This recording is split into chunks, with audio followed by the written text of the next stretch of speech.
this is an iHeart podcast. Guaranteed human.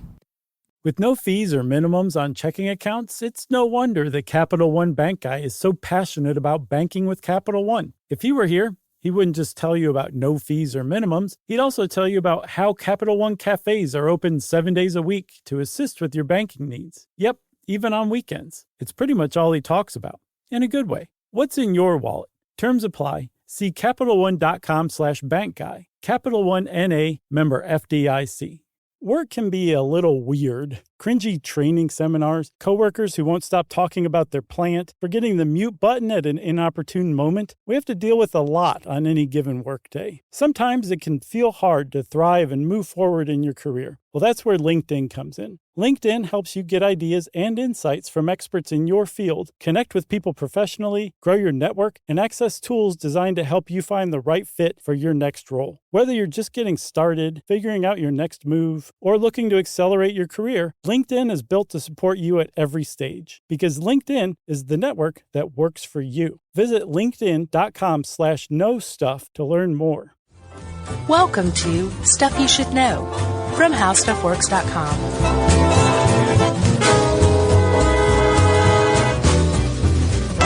Hey, and welcome to the podcast. I'm Josh Clark. There's Charles W. Chuck Bryant.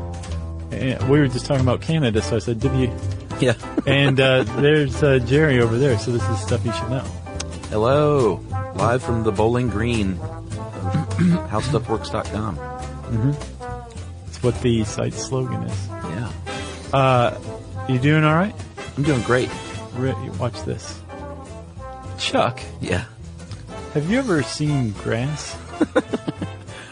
I have, sir. You won't find a lot of good grass in my yard, but... No, is it terrible? I've seen it before. I don't remember it. It's pretty bad. Yeah, okay. Well, I mean, I will bemoan myself all throughout this one, so... Well, you have, it turns out, the traditional American yard. Crappy. Did you know that? Yeah. Packed dirt. Yeah. Maybe a little bit of garden around. Yeah. And there you go. Some native grasses. Yeah. That's tradition. And it turns out that's the way, if you went to an American house, Chuck.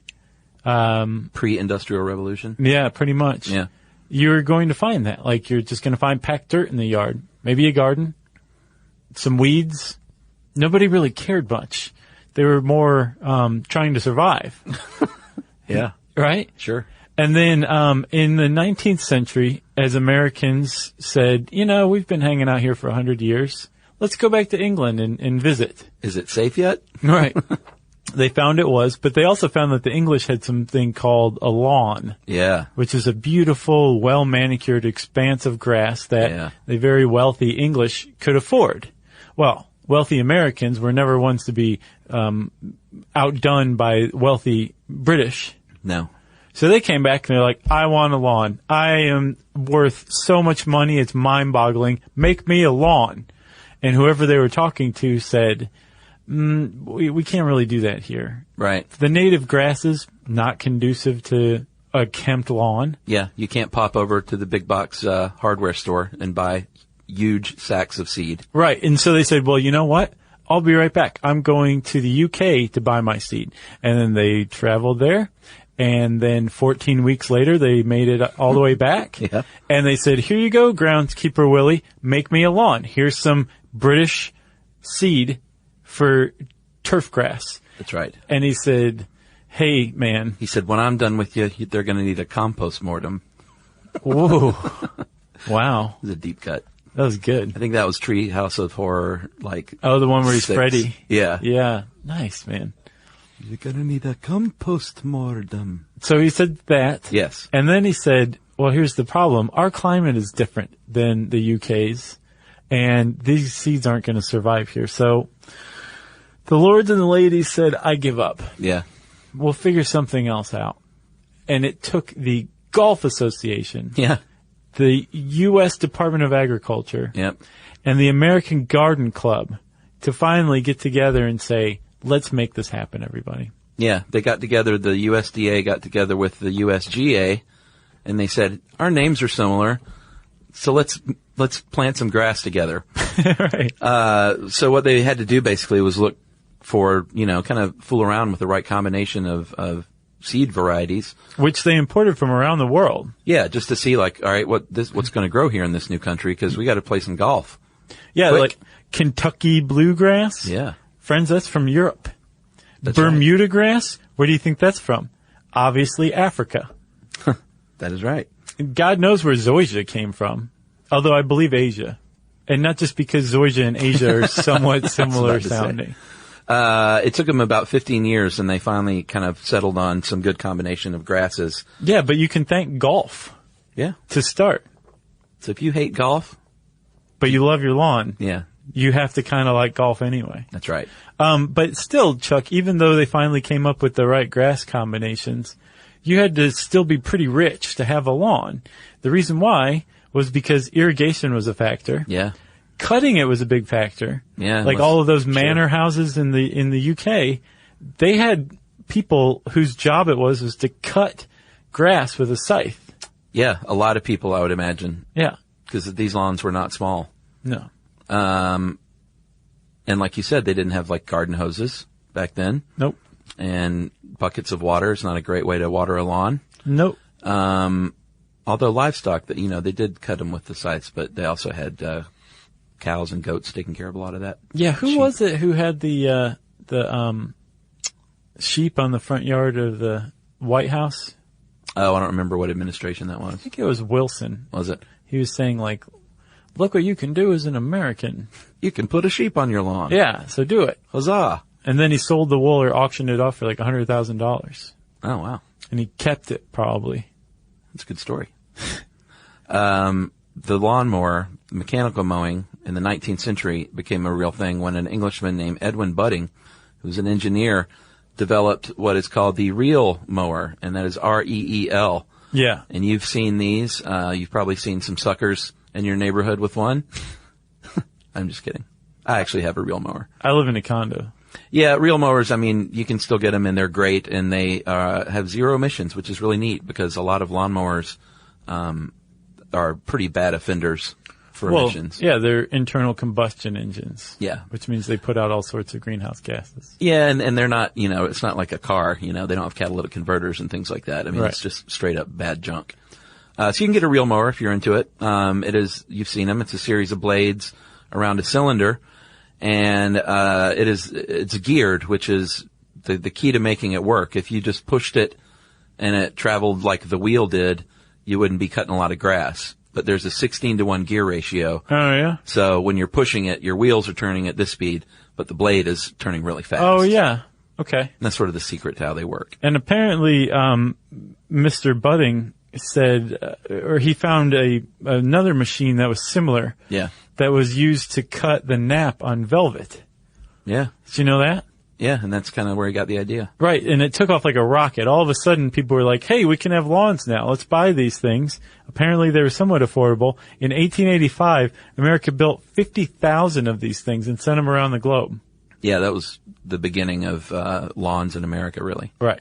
And you know what else that guy invented? What? The adjustable wrench. Is that right? Yeah. Wow, that guy was yeah. dynamo. Or as they called it, the adjustable spanner. Who called it that? The internet, and I was like, what the heck's a spanner? And then it turns out it's a wrench. Spanner? That doesn't even make sense. Yeah. It may be an English thing. So the garden hose comes around, and that helps too. That was a big help as well. But even still, you had this thing, it was kind of like, oh, okay, Richie Rich, love your lawn. I don't really care. I don't need one. And the American Garden Club said, oh, yeah? Yeah. It's the 1950s. You live in suburbia. You have to have a lawn if you are a clean-cut, decent American person. Yep. And the American Garden Club had this whole thing where they had contests and publicity and PSAs and basically drummed it into the head of every American man, woman, and child that part of your civic duty was to have a perfect lawn. Yeah, front lawn specifically. Yeah. And there was this article, man, I can't remember what the article is, or what the website is. I wish I could, because, they did a great job describing the history. But they quoted an American Garden Club, stipulation that said an appropriate type of lawn was, quote, a plot with a single type of grass with no intruding weeds, kept mown at a height of 1.5 inches. Too short. Uniformly green and neatly edged. Yeah. And then today, Americans spend about $30 billion a year on lawn care. Wow. You know how like people are crazy for their pets and everything? Oh yeah. Half a billion. Really? 30 billion on lawn care. Wow. Yeah. Now, is that lawn care or is that outdoor care? Lawn period? care. Okay. Yeah, I looked it up. So just grass. Lawn care. Not planting azaleas. No, I imagine lawn like just the whole total of outdoor stuff sends it through the roof if 30 billion's lawn care. Yeah. I mean, I looked because that article we borrowed from It was way outdated. Well, it was from like a 2000 survey. Yeah. And it was like 17 billion on all outdoor stuff. Wow. Outdoor home improvement, I think they put it. $30 billion on lawns. That's crazy. Yes. All right, let's get into grass. It is the name for the Gramineae family of plants, of which there are more than 9,000 species. And if you think, well, 9,000 species of grass, you might not realize that things like corn and rice and oats are grass plants. That's right. And bamboo is grass. Yeah. So building materials, plastics, rum, Sugar. all this stuff is made from grasses. Yeah. Corn, grass. Yep. And like if you look at a corn plant and then you get down on your hands and knees and look at your Bermuda grass plants. Yeah. Because your lawn, although it looks like one large single organism. Yeah. And technically you could make the argument that it is. Yeah. Really is a series of interconnected, related grass plants. Yeah. That form a lush patch of turf. Yeah. And if, like you said, if you get down and look at the little individual plants closely, it doesn't look so far off of a corn plant. Right. Thank Except you there's for no completing corn. that thought for me. Obviously growing. No, but what is corn but a type of flower, right? Yeah, I guess, is it? No, it's the fruit of the grass, I guess. Okay. Because corn does have like a flowery top. Yeah, and I've heard, I don't know if this is true, I've heard that each corn stalk only grows one corn cob. Is that right? I don't know. I'm not a farmer. We used to grow corn when I was a kid, but I hated gardening when I was a kid. Oh, man, I have to say, you remember we just recorded sushi? Yeah. And it made me want sushi? Yeah. This is like, man, I love gardening. Yeah. Yeah, I think when you get older, you get into gardening because eventually, like, you might own a home and then you want it to look nice and you want it to be a pleasurable place. Mm-hmm. And gardening is just really, like, that's why every old British rock star now just gardens out in the countryside. Yeah. Because it's just quiet and peaceful. And Sure. It's just a really nice thing to do. Meditative. Yeah, very much. Right now, though, so I live in a condo, like I say. Yeah. I've got like a pretty nice little patio garden going. Oh, nice. But I am combating this one squirrel Oh, yeah? who is driving me crazy. Is it the same one, do you know? I believe it is. There was one that was driving me crazy. I thwarted him, sent him packing. How? Now there's this, I put up, so I have a bird feeder that squirrels love to attack. Oh, yeah. But I hung it in a way and cleared off branches around it. Uh-huh. So this one squirrel would go dive for it and miss and go sailing. And one time he hit it and realized that he couldn't hang onto the chain and like fell off, and that was it. Yeah. This new squirrel, man, he is persistent. Tenacious D squirrel. I'll look outside at any given point in time, and he is hanging upside down by this chain with his feet, eating out of my bird feeder safflower seeds, which squirrels aren't even supposed to like. Yeah. And so that's just that. He comes onto my patio. Now it's war. Yeah. He just digs up stuff, and it's like, stop digging in my plants. But I'm really kind of like... You can get I have a trap. I don't know if it's big enough for a squirrel, but you can get traps and then just drive them out to Piedmont Park. And yeah, or you can set the trap behind like the exhaust of your car and turn on your car for a little while. Oh, I want to kill a squirrel. No, I don't. But man, this thing is pushing me. Yeah. I mean, if you look on like getting rid of squirrel websites, Yeah. that's pretty much number one. Yeah. I don't want to do that. No. All right, you murderous thug. Let's talk about, you're a thuggy. I'm not, though, is the thing. I don't smoke hashish, and I'm not a bandit. Yeah. I just hate the squirrel. Let's talk about grass.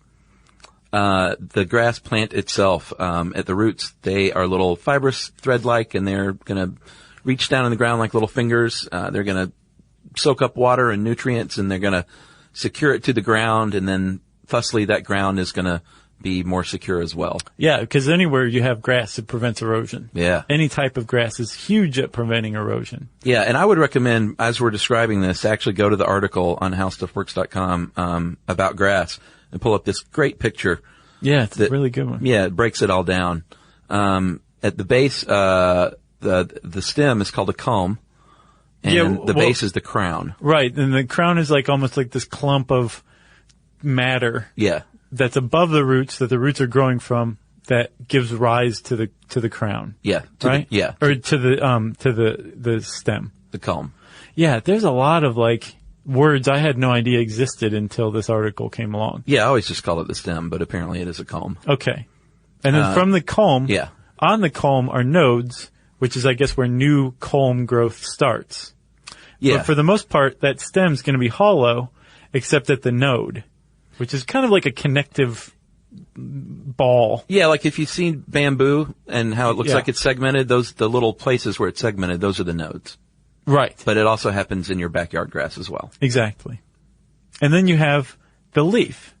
The leaf? Yeah, the stuff that we call grass. Yeah. We're actually talking about the leaf, and we're not even talking about the whole leaf. Yeah. We're talking about the blade. So anytime you hear some old timer call grass blades of grass, he or she is correct. That's right.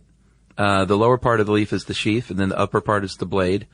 And then you're going to have a ligule, Ligule, surrounding the connection of the sheath and the blade. Yeah, it's almost like the blade comes to the culm, the stem, and just wraps it around in a hug. Yeah. And the hug is the sheath. Yeah. Which makes sense when you see this picture because the stem looks like it's growing out of the sheath that leads into the blade.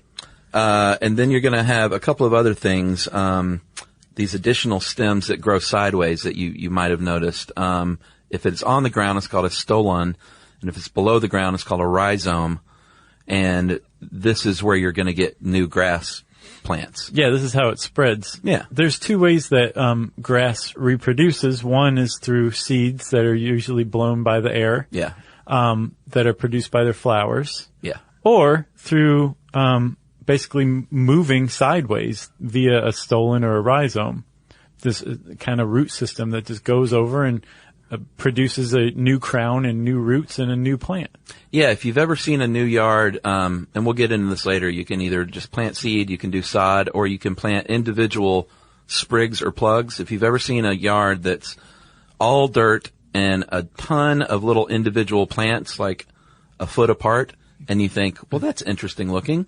That looks very modern. Eventually, that's going to all grow together thanks to the rhizomes and the stolon, and fill in and form a full yard. Yeah, so they are connected, and because of that, they are related, but really, these are different plants.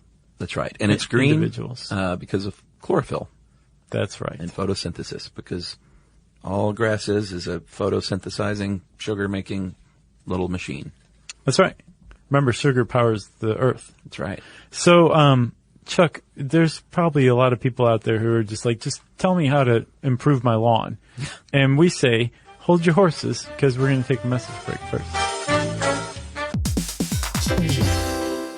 Hey everybody, I want to talk to you a little bit about Tide Evo because it represents over 10 years of innovation and product development. Tide Evo is a first-of-its-kind technology where tens of thousands of minuscule fibers are spun together to form a 6 times powerful layer packed with scrubbers, brighteners, pre-treaters, and fresheners. And that's going to deliver a breakthrough clean that's so powerful it feels like magic. Yeah, it is kind of like magic. Tide Evo is revolutionary. A 100% concentrated, waterless laundry tile that's made of compressed microfiber soap layers rather than liquid or powder. And it's not like pods or sheets because it uses 6 layers of detergent fibers to deliver superior cold water cleaning without plastic packaging of any kind. And it provides a mess-free, lightweight solution that dissolves lickety-split. So whenever you run into a laundry challenge, turn to Tide Evo. It's revolutionary. It's magic. Try new Tide Evo. Real laundry magic.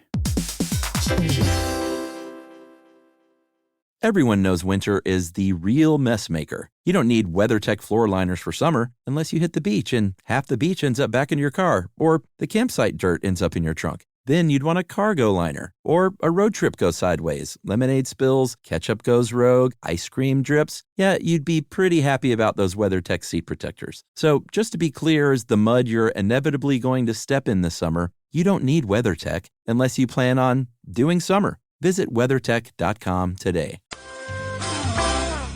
Okay, we're back, and That wasn't such a bad wait. no, I'm sure it was very helpful. Okay, too. good. So we're talking how to take a lawn and make it into a world-class American Garden Association approved lawn. Yeah, they still have, a lot of neighborhoods still have that junk, where they have the contests, and you're very much expected to keep it up Well, it's part of your civic duty. per your neighborhood association rules. Right. I don't live in one of those type of neighborhoods. There's no association. And there's a lot of crappy lawns like mine as a result. Nice. All right, soil. That is, I guess, your first start. If you want a good lawn, you got to have some good soil. Well, yeah. I mean, technically your soil is what holds your nutrients. It holds your water. It gives stability to the roots in the plant itself. Soil's pretty important. Let's just come out and say it, all right? Yeah. And so with the soil, apparently for most turf grasses in America, you want to have what's called loam. And loam is a sand clay soil mixture. And ideally, loam would be 40% sand, 40% silt, Yeah. and then 20% clay. Yeah, it's you want it to be sort of loose, so things can spread around and breathe, and water can get down in there, but not too loose. It's got to be that right combination. And you also want a pH of about 6.5 to 7. Yeah. And this isn't something you can look at your lawn and be like, 5.3. Well, maybe if you're like the soil whisperer. Maybe. Yeah. If you are like that, then you should be charging people for that kind of thing. I would think you'd at least have to stick your finger in it. Right. If you have like a wacky disco ghost that follows you around and is really the one that's telling you the pH of different soils, you better be making money from that. Yeah. So the pH, you can get a home test kit, or you can you can pay for someone to come out and test your pH level. Right.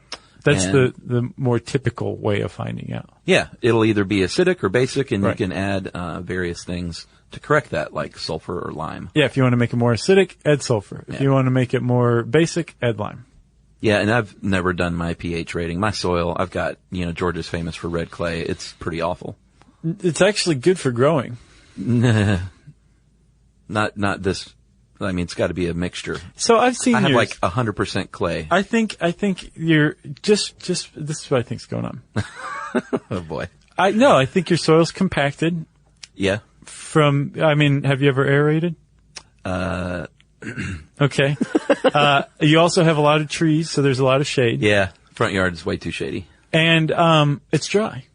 Yeah. I think if you fix those three things, Yeah. you would have a fine yard. Well, here's what we're going to do. We're going to forget about grass in the front yard Okay. and xeriscape it. Oh yeah. Put some cacti out. Cacti and just mulch Rocks. and plants and rocks. Yeah, we're going to go that route because it's too shady. And then in the backyard, I have no excuse other than just not spending the kind of time you need to spend. The backyard seemed fine to me. Well, if you have enough weeds and you cut them down, it can give the appearance of a green lawn. Oh, I gotcha. But it's not real grass. All right, let's get back to it because we're going to solve your problems just by explaining the rest of this to everybody. Okay, by the way, to improve your soil, not only can you use the lime to get the right pH, but you can amend it with compost or fertilizer or topsoil as well. Yeah. With you a can use rototiller. manure. Yeah. You can use whatever. Just go out there and poop. Actually, I looked into this. You want to use composted manure. Yeah, yeah. You don't want to add just poop to it. No, that's feces. Right. And you can just spread that stuff with like a fertilizer spreader. Yeah, You just have to use more of it because it's organic, that's right. which means it's weak. Yeah, and we'll get into some cleaner options too if you're not into chemical herbicides and stuff like that. Right. So you've got your soil. You're thinking about your soil now. Yeah. Share a little bit of brain space for the actual kind of grass you want to plant. Yeah. So like, if you, in America, there's basically two types of grasses that we use. Warm season grasses and cool season grasses. And then there's a transition zone in the middle. And by the way, you and I live smack dab in the middle of this transition zone. Oh, really? Where you can conceivably grow either. The winters are mild enough and the summers used to be not so hot that either one was prohibited. You could use both. So is that like cool season grasses like Kentucky bluegrass? AKA Eurograss. Warm season Bermuda grass. And that's the one that turns brown in the winter. Right. I don't like it. It looks great in the summer, but I don't like it in the winter. No. I mean, like if you've ever driven through a subdivision in Georgia in January, Yeah. it is a depressing sight. Yeah. It's just this kind of mustardy, light brown, khaki field with houses that all look exactly alike right next to one another. Yeah. But it looks great in the summer. I mean, sure it does. And it's Bermuda is soft, and it's great to walk around on barefoot and lay in and watch the stars. Yeah. Plus, it looks dynamite too. When you ever seen people who have their like Bermuda cut like a golf course? Yeah. Where it's maybe a quarter of an inch tall. Yeah. There's special mowers that you have to get that are thousands and thousands of dollars that let you cut that without killing your grass. Are they the ones where you stand up and ride? Those are my favorite. That's just a mower. I know. There's these ones that are like, they cut in a certain way. Yeah. That are Bermuda, just for that super short Bermuda. But yeah, Bermuda turns brown in the winter because it's a warm season grass, which means its growing season is the summer. Right. Cool season grasses, they don't go dormant, but they only really grow in the spring and fall. Yeah. And by the way, bluegrass, if you've ever wondered why it's called bluegrass, it is not named for the leaves. It is named for the seed heads. Is that right? Yeah. So, if you let bluegrass grow and don't touch it to like 2 or 3 feet tall, it will appear blue at the tops. Beautiful. Yeah. And I never knew that. I didn't either, Chuck. So you there you just have it. schooled everybody. Jerry, did you know that? Everybody. Well, everyone in Kentucky's going, no crap, buddy. Yeah. Man, did I just insult Kentucky?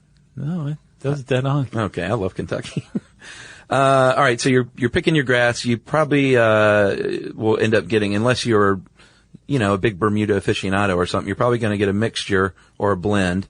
Mixture is a combo of types of grass, and a blend is a combo of varieties of the same type of grass. Right. So like, a mixture is like warm and cool season grasses, maybe. Yeah. Or you get a zoysia blend. Right. And it's all different types of zoysia. Yeah. And a blend is not as adaptable, but it will probably look more uniform and attractive and pretty. Right. It's not like patchwork. No. But if you're just looking to fill in like some shady spots or something like that, you might want to get a mixture. Agreed.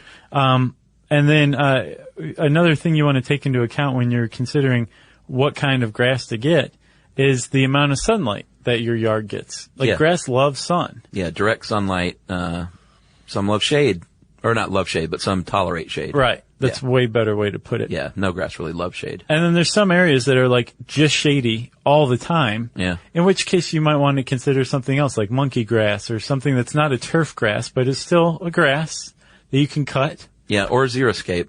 Yeah, you could do that too. I got that big oak tree and it's just not very sunny in my front yard. No, which I'm glad you bring up xeriscape because reading this, especially when we get to the watering part, it's like grass is not going to be around for many more decades. What? Lawns?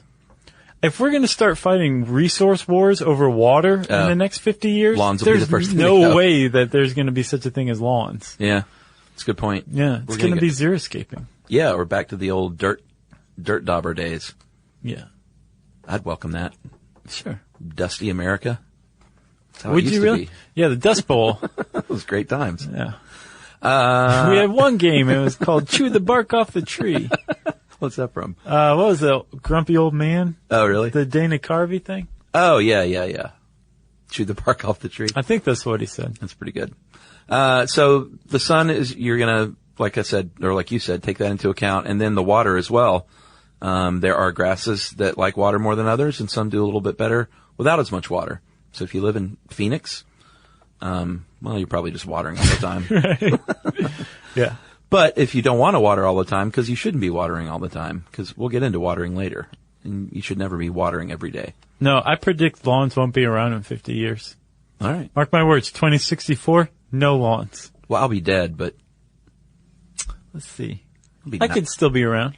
I'll be 93. If I'm still around at 93, that'd be a sad case of a human being. I don't know, Chuck. Like, they're making some serious advances in aging. Do you want to be that old? Hey, everybody. I want to talk to you a little bit about Tide Evo because it represents over 10 years of innovation and product development. Tide Evo is a first-of-its-kind technology where tens of thousands of minuscule fibers are spun together to form a 6 times powerful layer packed with scrubbers, brighteners, pre-treaters, and fresheners. And that's going to deliver a breakthrough clean that's so powerful it feels like magic. Yeah, it is kind of like magic. Tide Evo is revolutionary. A 100% concentrated, waterless laundry tile that's made of compressed microfiber soap layers rather than liquid or powder. And it's not like pods or sheets because it uses 6 layers of detergent fibers to deliver superior cold water cleaning without plastic packaging of any kind. And it provides a mess-free, lightweight solution that dissolves lickety-split. So whenever you run into a laundry challenge, turn to Tide Evo. It's revolutionary. It's magic. Try new Tide Evo. Real laundry magic. Everyone knows winter is the real mess maker. You don't need WeatherTech floor liners for summer unless you hit the beach and half the beach ends up back in your car, or the campsite dirt ends up in your trunk. Then you'd want a cargo liner, or a road trip goes sideways, lemonade spills, ketchup goes rogue, ice cream drips. Yeah, you'd be pretty happy about those WeatherTech seat protectors. So just to be clear, as the mud you're inevitably going to step in this summer, you don't need WeatherTech unless you plan on doing summer. Visit WeatherTech.com today. If I were healthy and happy, heck yeah. Oh, all right. Sure. Especially if, friends and loved ones were like that old too. Yeah, I guess so. I mean, I wouldn't want to be like cursed to walk the earth forever and like just me be that way. But I mean, I'm not talking about a science fiction movie. no, I'm talking about like, Yeah. advances in aging. Supposedly, if not our generation, then definitely the one right below us will see the triple digits for average life expectancy. And feeling Average good. life expectancy. Yes. Okay. That's the key. Yeah, I don't want to be shuffling around and drooling on myself. Well, there's a whole school of thought that like all of these are unnecessary byproducts of aging, that it's not, you don't automatically become stooped over and demented just because you get old. Like we're doing something wrong or not doing something that we should be. Well, we've that talked can about that. combat all that. Like sarcopenia. Yeah, exactly. That's easy. But like getting into the brain stuff, Yeah. that's a little trickier, but I mean, we're there and you and I may live to benefit from it. Yeah, I think keeping the mind active is huge. Totally. Because, Emily's grandmother's in her 90s. She's sharp as a tack. Yeah. Because she does puzzles all day long and reads and is on the internet. And Balance your checkbook. Yeah. All that jazz. All right, so let's talk about if you want to start a new lawn, as they call it, establishing a lawn. Okay. You can plant seed if you want to go the cheap, hard-working route. Yes, but you have to wear nothing but overalls. Nothing under them, no shoes while you're planting seed. You can do sod, which is, we'll talk about that, or you can do the plugs and sprigs, which I mentioned. First things first, and you're going to have to do this for all 3 methods. Yeah. You're going to have to prepare your soil. Yeah, so you want to get like a tiller. Yeah. Go down to like your hardware store and rent one. Yeah, my mom's got one in this case. Okay, so borrow it from your mom. Yeah, anyone can borrow it from my mom. And basically it's probably a good idea too, depending on where you live. But if you live in a subdivision and you value your cable, TV, or internet, yeah. you might want to call your local cable provider, your gas company, your electric company and say, hey, send one of your people out and mark this. And they'll come and they're going to spray paint your lawn and everything and give you an idea of how deep it is. But you'll know where your cables are. Yeah. And you can make sure the aerator doesn't go too deep. You're going to cut right through one of these cables. That's a good point. So once you've done that, then you're going to take that, not aerator, I'm sorry, the tiller. Yeah. And you're going to till the dirt up. You're just kicking it up.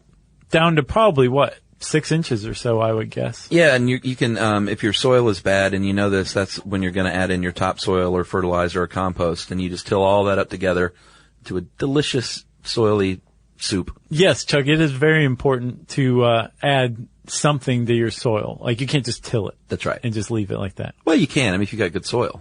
I guess, but I mean, it doesn't hurt to add more nutrients, does it?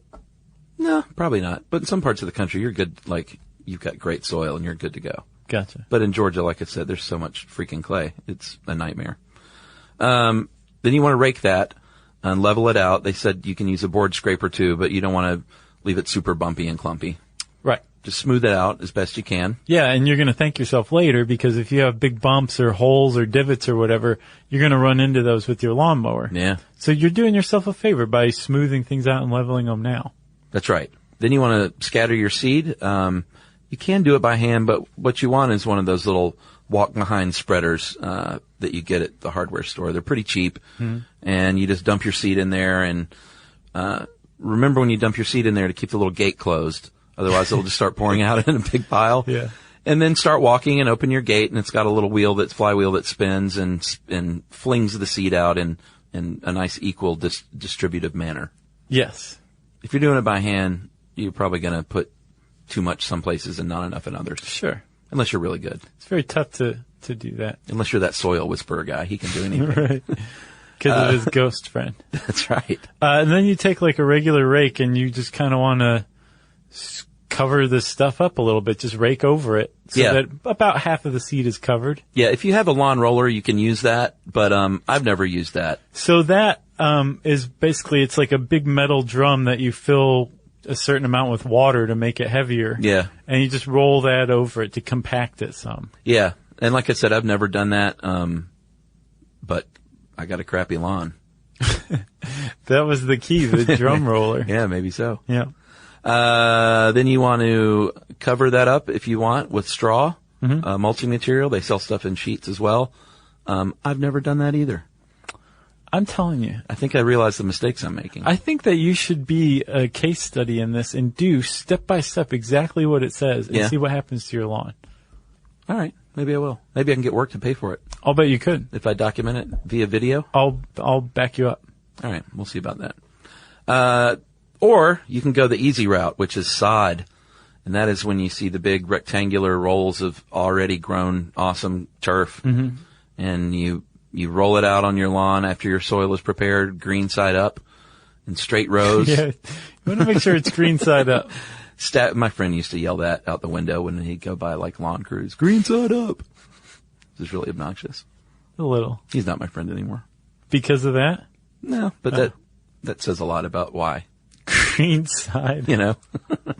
And you want to stagger it like if you're doing a brick wall, don't lay them out, and exactly in a row. Right, because the water will just run right through there. Yeah. It won't get trapped. Yeah, and it'll look a little funny for a while. It'll look like squares of grass, and it'll eventually grow together and look like one big solid turf unit. That's right. And the closer you lay your sod together, the better off you're going to be, because any patches in between them will allow weeds to grow. And that's a big problem with using sprigs, which is the third way. Sprigs are plugs, and sprigs are plugs. A sprig is just a grass plant, a little individual grass plant. Yeah. That's bare root. A plug is the individual grass plant with like a little dirt root ball associated with it. Yeah, and you can order those online and get a bunch of them shipped to your house. Right. If that's what you're into. Yeah, because some grass doesn't grow well from seed, like zoysia. Yeah. It doesn't propagate well from seed, but then some people are like, I don't have the money for sod, so you can order a bunch of sprigs or plugs of zoysia and do the work yourself. And you dig these little holes about 6 to 12 inches apart, fill them with water, then you take your plug or your sprig, put them in the hole, and cover around it with dirt. And there you go. Boom. You want to weed these things while they're growing in. But zoysia apparently grows very fast. Yeah. With its stolons and its rhizomes and whatnot. Yeah. And there you go. Lawn 6 to 8 weeks later, or months or years. Yeah, and all of these methods you're gonna water a lot at first, just to get things going. But we'll get into watering here in a minute too. Oh. All right. Before we get into maintenance, should we talk about weed and feed? Oh yeah. Which is like the shampoo plus conditioner of lawn care? Pretty much. That is a combination of weed and feed, herbicidal chemicals and fertilizer chemicals. Right. It might be pre-emergent. If you don't know what that means, that is an herbicide that kills weeds before they sprouted. In the cradle. That's right. Or post-emergent, which kills already grown-up weeds. And experts say this is not a good way to go because optimum fertilizing time isn't the same as optimum weed killing time. Yeah. So. Plus, another problem is like you may not need an herbicide all over your lawn. No. Like, you don't want to use it just as a matter of course. Like, if you have a real problem with weeds, Yeah. You want to target them as much as possible using kind of a low-level herbicide. Yeah. Rather than just spraying herbicide all over your lawn, because your lawn is a plant as well. Yeah. And if you have, children and animals and. Oh, yeah, that too. You don't want that crap in your yard. Or at least I don't. So you got your plugs grown in. Yeah. Or your sod or your seed or whatever, and you're like, it's ready. I'm ready to maintain this lawn. It's established. What do you do? Well, there's 8 steps to lawn maintenance, and we will start with watering. And like I said, you never want to have a sprinkler set to water your lawn every day. No, it's total waste. It's a total waste. You might have to water every day at first, but once it's established. Oh yeah, we should say that. Like, when you plant or whatever, you have to water a lot. More than you normally would, I guess. Yeah. But once you're up and running, it's a total waste of water, and you're going to run your bill up, and it's not good for your lawn either. So there's absolutely no reason to. No, what you want to do is deeply soak your lawn when you water it. And when it needs it. Right. And you can tell when it needs it when when you step on it and it doesn't bounce back in a minute, few seconds. Yeah. Then, it probably needs water. Yeah. It might curl up a little bit. If you see it curling up, or changing color at all, you need to water. And so get out there in the morning. Yeah, that's the best time to do it. Yeah. Don't do it in the middle of the day. It'll burn off. Yeah, it'll evaporate, and the water in the morning will keep the soil cool throughout the day. That's right. It's just a big treat for your lawn. Yeah. And like we said, you deeply soak it so much so that you want to have about an inch of water collecting above ground. Yeah. Like, that's a big, long soak. Yeah, and if you think, well, how in the world do I figure that out? Just put a little cup out there, turn your sprinkler on, and when that cup has an inch of water in it, you're all set. I don't know if that's right. No, that's exactly right. No, because think about it. That cup's going to fill up immediately because no water's soaking through it. No, that's how you do it. You put a cup, and the cup just collects little drops, and it takes, about an hour or more to fill that thing up an inch. I think what I said makes sense. Anyway, put a cup out there, and or not. When it fills up, and how else are you going to tell if it's an inch? I don't know. I guess you would take a little measuring stick and go out there every once in a while and see. Nah, you just put a cup. Trust me. I think mine's better. Just guess. No, measure with the measuring stick, because then you're measuring how much water is collecting on top of the ground, and that's what you're looking for. Because that means about 6 to 8 inches of the ground has been soaked. So measure down 6 to 8 inches. Is that what you're saying? No, just put it on top of the grass, on the ground. So put it in the grass until it hits ground. What's a measuring stick? A ruler. Okay, so I want to get this. You stick a ruler into the ground. No, you stick a ruler into the grass until it comes in contact with the ground. Okay. And then when there's an inch of water that measures up to the inch. But it doesn't. It soaks into the dirt. Right. And you want to keep doing it until there's about an inch of water that's collected. No. Yeah, I'm telling you. Dude, you will never have an inch of water sitting in your yard. That's called a lake. Dude, I'm telling you, that's what this article's saying. All right. I'm going to leave it out there. Okay, this is what we're going to do. Let the people hear it. We're going to call for a turf pro to tell us which one's right. And he will say, dude, if you have an inch of water, that means you are flooded. We'll just find out. Agreed? So you're saying the ground has become so super saturated that the water sits on top of the ground? Yeah, I'm not saying it's saturated, but the water has accumulated enough that it hasn't all soaked down enough. Okay. Okay. I think it's clear he lives in the condo. Anyway, I recommend you put a cup out. When that cup fills up to an inch, then that means you've watered enough. I'm calling for a turf expert to let us know what's what. All right. This is a good, legitimate disagreement. Yeah. Okay, so we're done with water. Yes, You've ruined your lawn one way or another. That's right. And we mentioned water in the morning. Mowing is the second part of upkeep. And this is another important thing because a lot of people think, oh no, man, you mow really low and then you don't have to mow as much. Right. And that is not what you should do. You should let it grow because it's better for your lawn, because when you cut too low, that grass is going to race to try and grow more blades. Right. To make sugar, and it's going to grow super fast, and it's going to use stored sugar. It's going to weaken your plant. If you have tall grass, then that stored sugar is going to make new rhizomes, and so it'll just be thicker and more lush. Yeah, but if you let it grow too long, then it's using up a lot of the nutrients from the root system and a lot of energy. So if you do something in between, I think for like a cold season grass, they say keep it at about 3 inches. Yeah.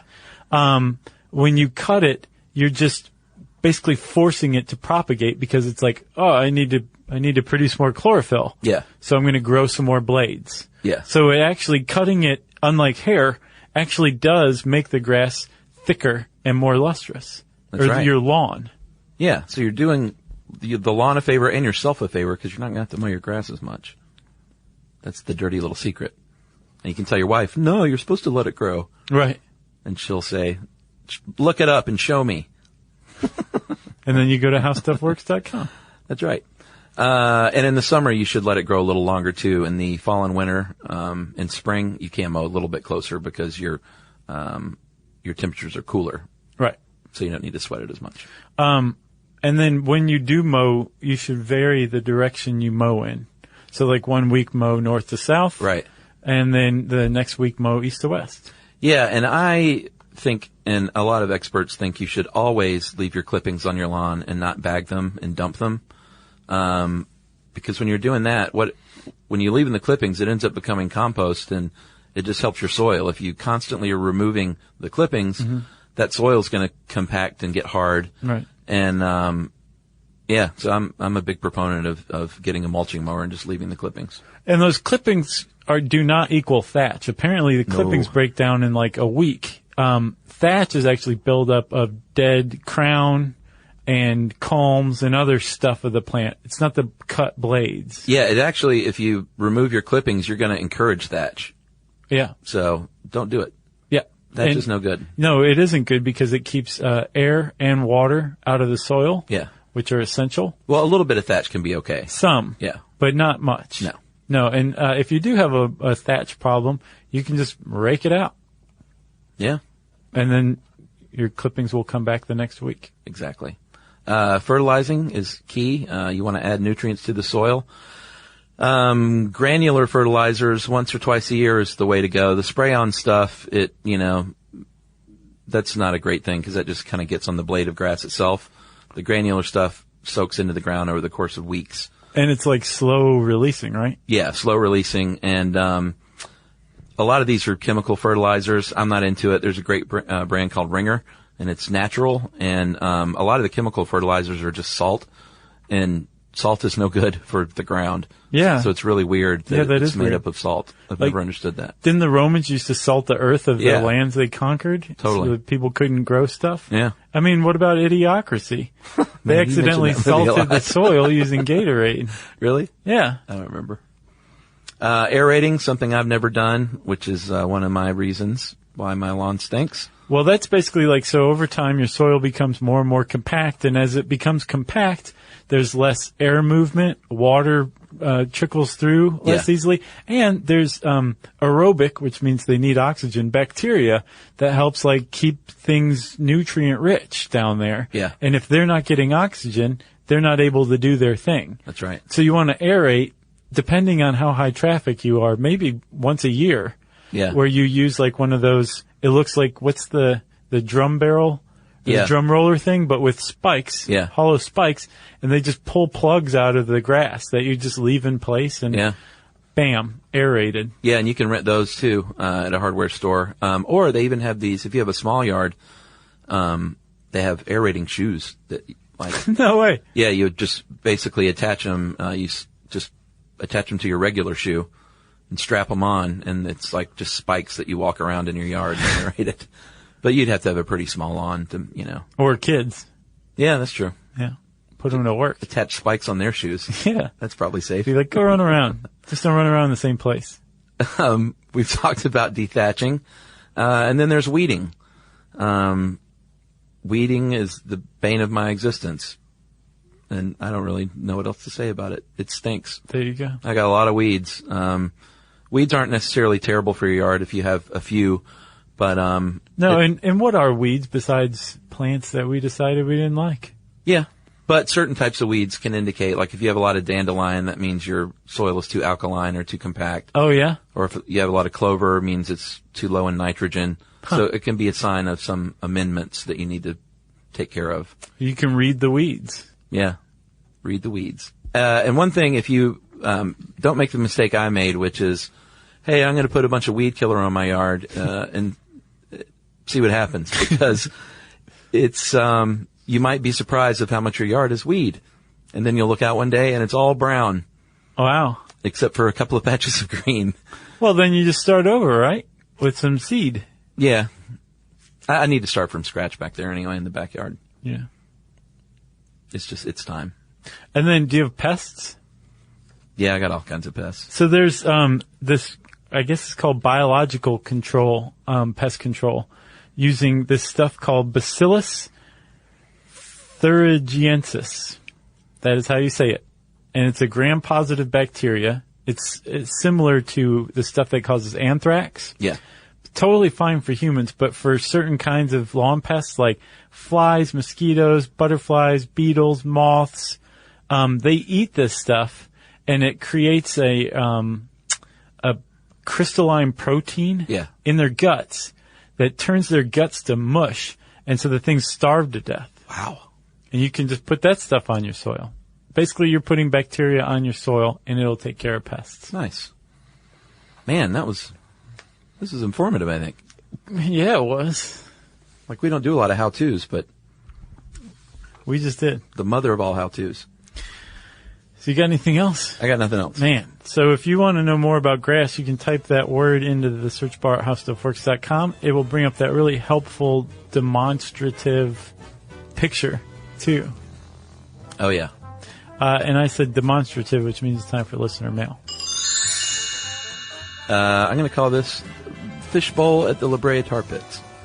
Hey, guys. Huge fan of the show. Gets me through my long commute.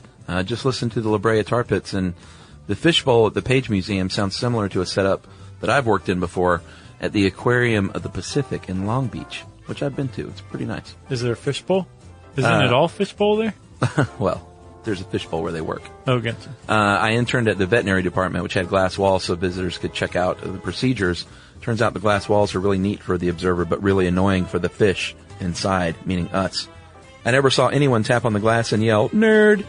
But we did have a regular onslaught of small children tapping and smashing their faces against the glass. One day in particular, we were doing surgery on a chuckwalla. A lot of people were outside the glass watching, and a little boy started tap, tap, tap, tap, tapping. Eventually, the veterinarian got fed up, slowly turned with a scalpel, and glared and pointed at the little boy. The vet shook his finger at him, and the little boy's eyes widened in fear, and he ran away crying. And that was my favorite day of my internship. That's awesome. Anyway, that story always makes me chuckle, so I wanted to share. Keep being awesome, and that is from Caitlin with a K. Nice. Thanks a lot, Caitlin. Yeah, you threatened a boy with a scalpel, and that was... And no, Caitlin was just witness to that. And he cried, and that was Caitlin's favorite day. Right. If you have a favorite day... Ooh, that's a good one, Chuck. Tell us about your favorite day. We want to hear about it from everybody. Yeah. You can tweet it to us if it was a short day at SYSK Podcast. You can post it on our Facebook page at facebook.com/stuffyoushouldknow. You can send us an email to stuffpodcast@discovery.com. And as always, join us at our beautiful home on the web, stuffyoushouldknow.com.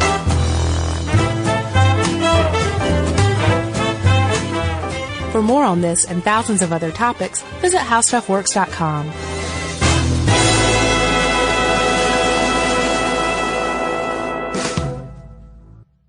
Everyone knows winter is the real mess maker. You don't need WeatherTech floor liners for summer unless you hit the beach and half the beach ends up back in your car, or the campsite dirt ends up in your trunk. Then you'd want a cargo liner, or a road trip goes sideways, lemonade spills, ketchup goes rogue, ice cream drips. Yeah, you'd be pretty happy about those WeatherTech seat protectors. So just to be clear, as the mud you're inevitably going to step in this summer, you don't need WeatherTech unless you plan on doing summer. Visit WeatherTech.com today. Making sense of the news is a full-time job, but it doesn't have to be yours. Not when the Guardian's new podcast, Stateside with Kai and Carter, does it for you. 3 times a week, journalists Kai Wright and Carter Sherman cut right to it, asking what's actually happening and why does it matter. Drawing on The Guardian's reporting, they provide perspectives on everything from sports to fashion and deliver it with clarity and context. Listen to Stateside with Kai and Carter, wherever you get podcasts or watch on YouTube. This is an iHeart podcast. Guaranteed Human.